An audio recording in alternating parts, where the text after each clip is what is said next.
Like all clouds, fog is moisture in visible form. It differs from clouds in that it lies on or close to the Earth's surface, reducing ceilings and visibilities to near zero. Fog may vary from a few feet to many hundreds of feet in depth.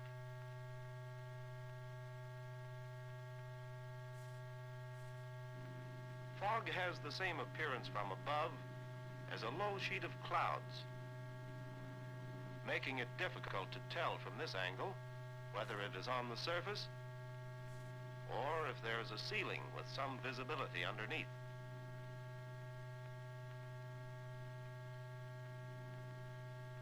With modern navigational aids, fog is of no concern during en route flight. However, fog-blanketed airports render takeoffs difficult and landings exceedingly hazardous.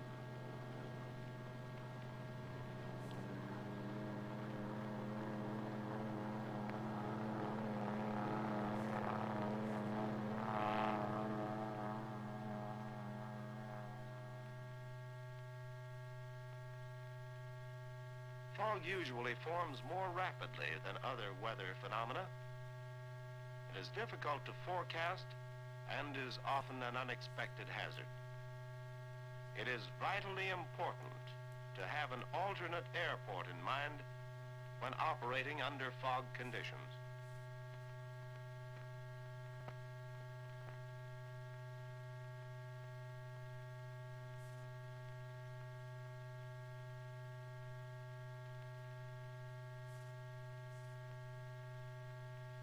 All air contains moisture, usually as invisible vapor. If the air is cooled sufficiently, some of this moisture will condense out and become visible. The temperature at which the moisture begins to condense is called the dew point. The dew point is a variable factor and will increase as the air absorbs more moisture by evaporation.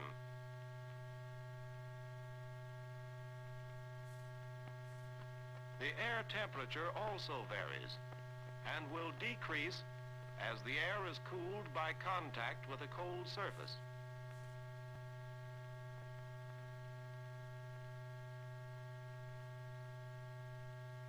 When the descending temperature due to contact cooling and the ascending dew point caused by the addition of moisture through evaporation become equal, fog will form.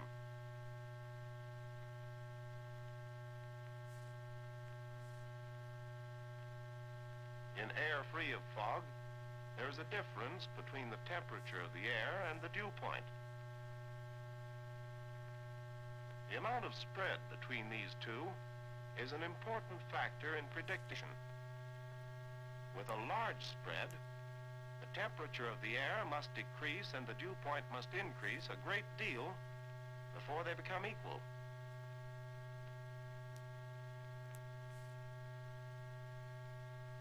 Consequently, the formation of fog is unlikely.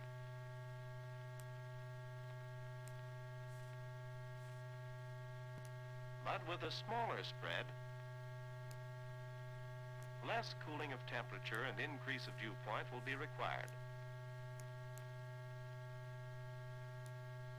And the possibilities of fog formation will be greater.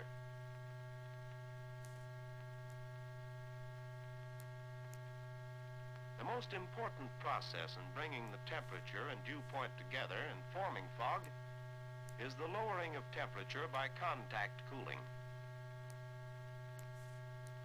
In comparison, the increase of dew point through the addition of moisture is usually so small as to be negligible. Therefore, only the lowering of the temperature by contact cooling will be considered.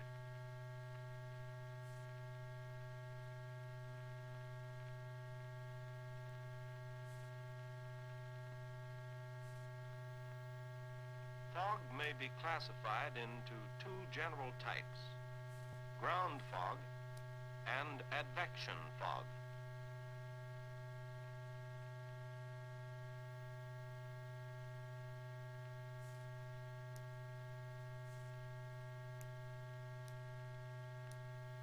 During daylight hours, the land gains heat from the sun.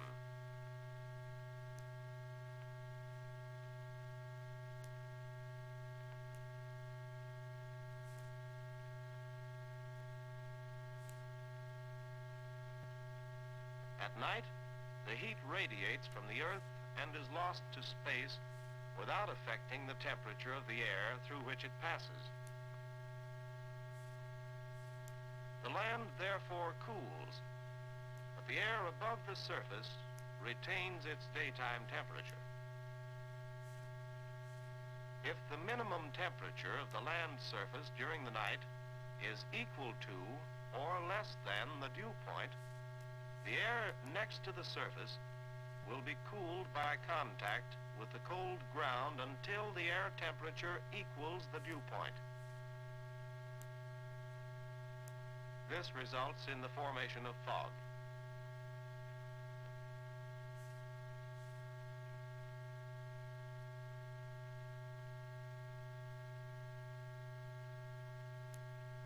The conditions conducive to the formation of ground fog are a clear, cool night with high moisture content and light winds.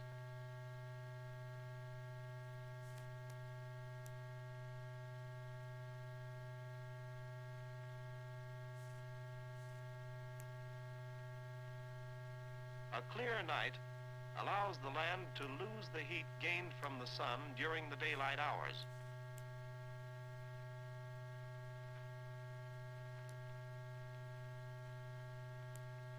Sufficient contact cooling is then possible for the formation of ground fog.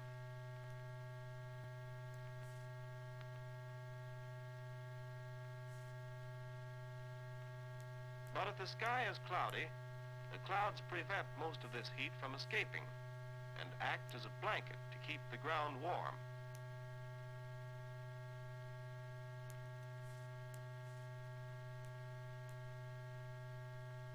The air temperature will not be lowered sufficiently to equal the dew point.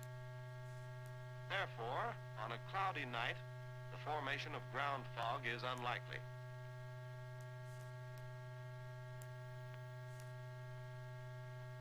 With a high moisture content, there will be less difference between the temperature and the dew point than where the air is dry.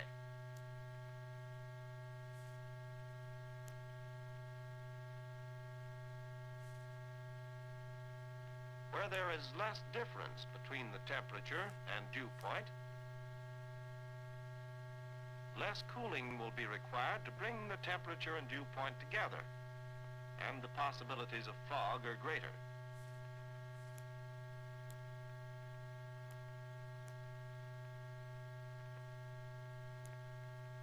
A high moisture content can be assumed by the pilot when the ground is wet, as after a rain, or near rivers, lakes, or small streams.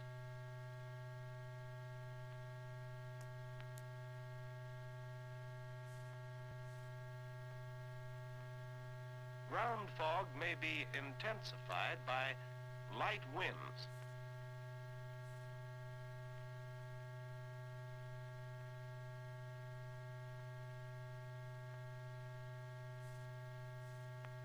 During calm nights, if ground fog forms, it is very shallow, being only 2 to 4 feet deep. This is due to the fact that air itself is a very poor conductor of heat or cold. Consequently, only the air next to the surface is cooled, and this cooling process is distributed through only a few feet vertically.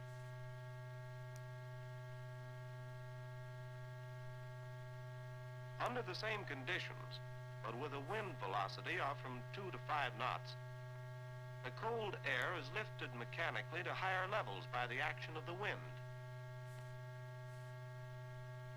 This distributes the cooling through a deeper layer and may result in a deep fog formation.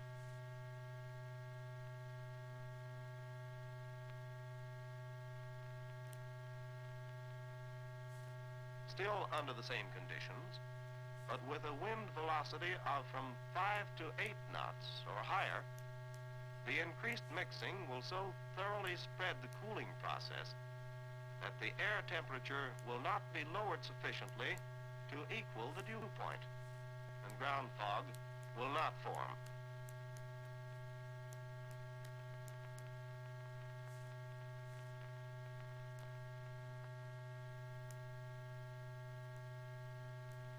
Thus, the nature of the wind circulation may intensify ground fog or may prevent it from forming.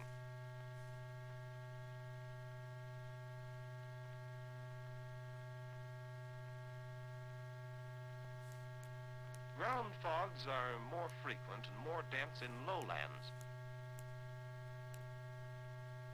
This is because the air next to the surface will cool during the night and drain down into the valleys, resulting in a thick accumulation of fog while the higher ground remains clear.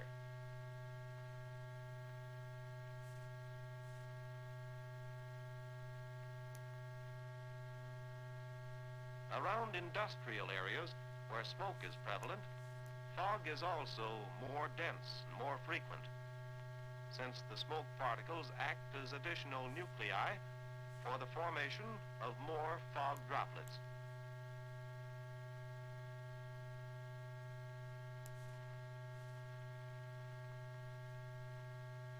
Ground fogs generally form during the early morning hours and are uncommon before midnight.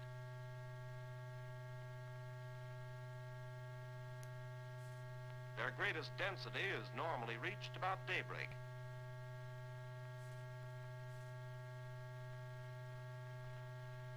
Ground fogs usually clear 2 to 4 hours after sunrise, a thick fog bank clearing more slowly than a thin fog.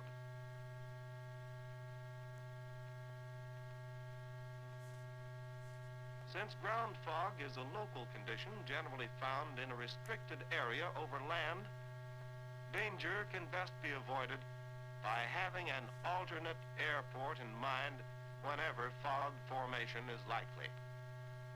If the landing field is found to be fogged in, fly immediately to the alternate airport. Do not circle hoping the fog will clear, as this only uses up precious fuel.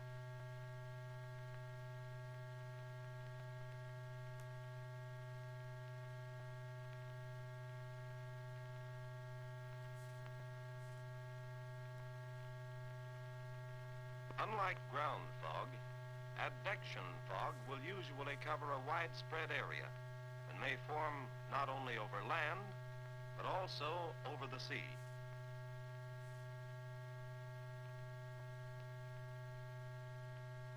Advection fog may occur whenever contrasting surface temperatures exist in a given region. Warm air moving from the warm surface over the cold surface will be cooled by contact. If the cooling is sufficient to lower the temperature of the air to the dew point, fog will form.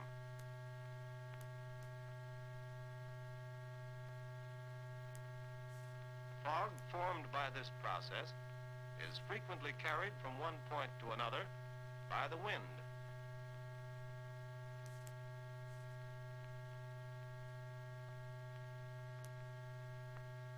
Contrasting surface temperatures are common along coastal regions. When the land is colder than the water and onshore winds prevail, fog may form over the land.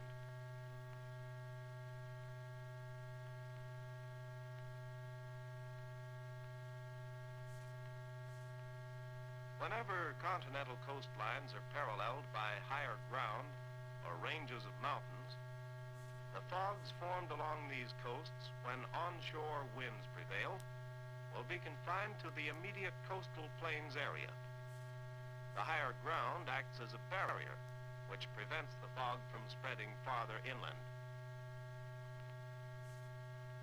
However, where no such mountain barriers exist, the fog may extend inland for many miles.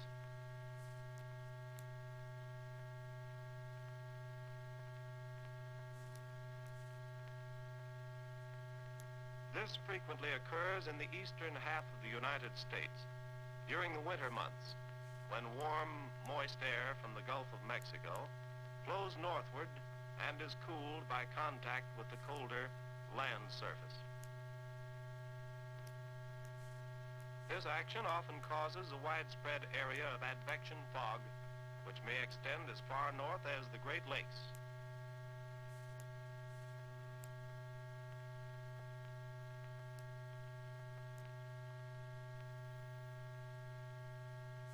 When the water is colder than the land and offshore winds prevail, fog may form over the water and extend for many miles out to sea.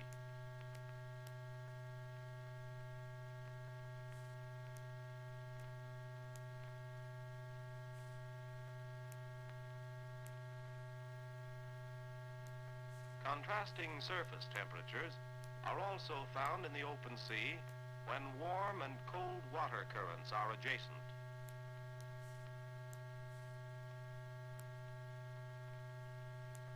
Air flowing from the warm water surface out over the colder water may result in the formation of fog over the colder surface. Fogs formed in this manner may cover a large area of the open sea and remain dense both day and night for days at a time. This type of fog is common around the coast of Newfoundland, where warm air from the south is cooled by the cold water of the Labrador current. These fogs occur during all seasons of the year, but are particularly frequent and more dense between March and September, when warm winds from the south are more common in that region. The same condition exists in the Aleutian Island region of the North Pacific, when warmer air from the south is cooled by contact with the cold ocean currents of that area.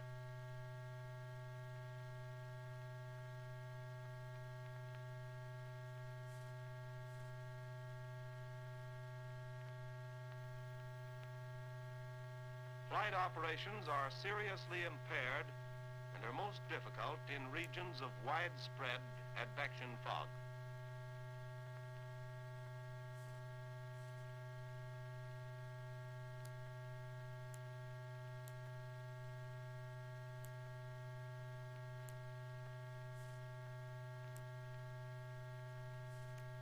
Over the land, these fogs tend to thin during daylight hours due to the heating of the land by the sun.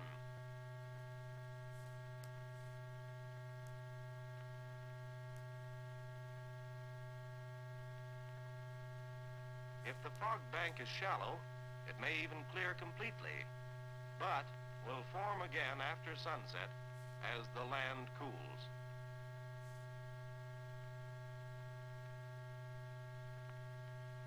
However, when there is a deck of clouds above the fog, it will remain dense during the day. These clouds prevent most of the sun's heat from reaching the land surface.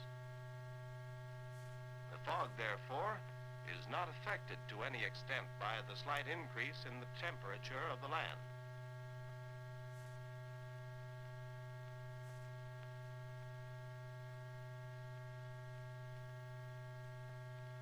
Over the open sea, there is practically no variation in the thickness of advection fog between night and day, as the surface temperature of the water remains nearly constant.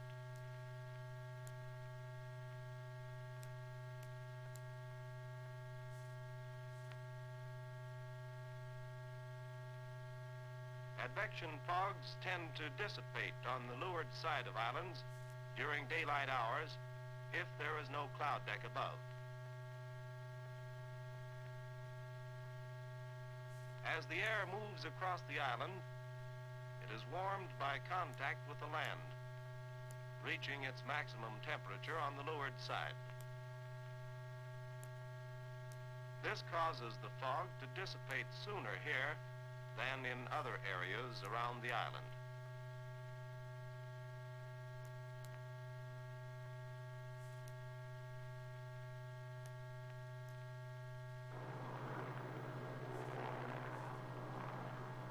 A squadron of 18 bombers took off from a coastal base one afternoon to destroy certain enemy installations.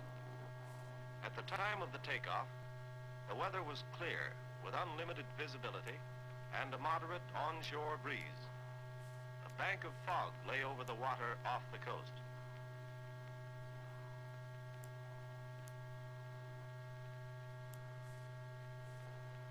After the mission had been completed, with all bombs dropped on the target, and without the loss of a single plane, the squadron returned to its home base. A dense fog covered the coastal plains region, blanketing the landing field.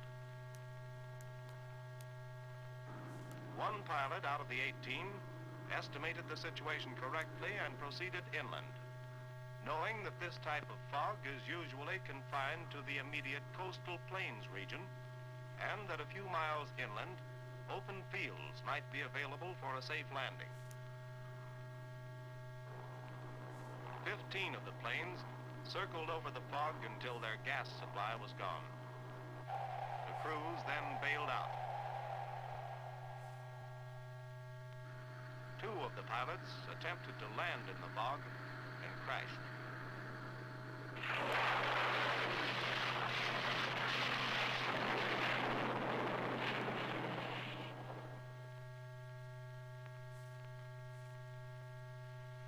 17 planes were lost, and 2 experienced crews were killed because of a local weather condition. This incident could have been avoided if, at the time of takeoff, all the pilots had recognized 2 significant factors. A bank of fog lay offshore, and a moderate onshore breeze prevailed. These conditions indicated the probability of fog blanketing this area after sunset, because the land becomes cool at night, allowing the onshore breeze to carry the bank of fog in over the coastal plains. Such conditions are common along coastal regions during the fog season. It is always a good practice to make a careful study of weather conditions before departing on any flight, giving special attention to all weather factors contributing to fog formation. Don't get caught.